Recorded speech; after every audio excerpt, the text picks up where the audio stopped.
Bonjour à tous, bienvenue sur la chaîne Team Good Food pour une nouvelle recette. Aujourd'hui, on est parti pour la recette de la crociflette.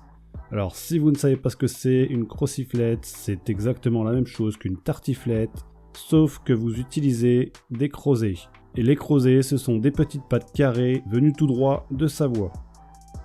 Donc, on est parti pour la recette de la crociflette.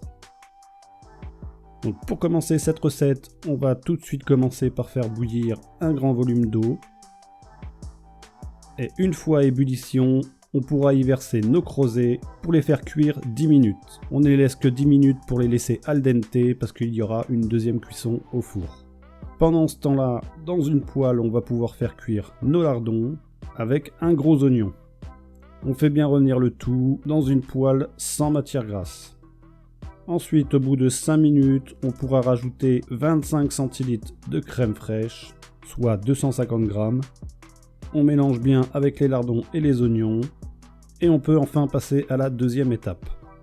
Et la deuxième étape, c'est tout simplement mettre les crozets dans un plat pouvant aller au four. Et on y rajoutera nos lardons, oignons et crème. Et on mélangera bien le tout dans le plat. Une fois fait, la dernière chose qui reste à faire, c'est de rajouter un reblochon. Alors un reblochon que je vais couper en deux dans la longueur et que je vais disposer au mieux pour bien recouvrir toutes les crozets. Et il ne reste donc plus qu'à passer au four pendant un quart d'heure. Le but de ce passage au four est de finir légèrement la cuisson des crozets, mais surtout faire gratiner le reblochon. Donc 15 minutes au four à 200 degrés.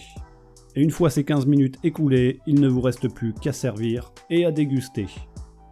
J'espère que cette recette vous a plu. Si c'est le cas, n'hésitez pas à vous abonner et à mettre un pouce vers le haut. N'hésitez pas non plus à me suivre sur les réseaux sociaux Facebook et Instagram. Les liens seront dans la barre d'infos, ainsi que les détails de la recette. Je vous dis à bientôt pour une nouvelle recette. Ciao!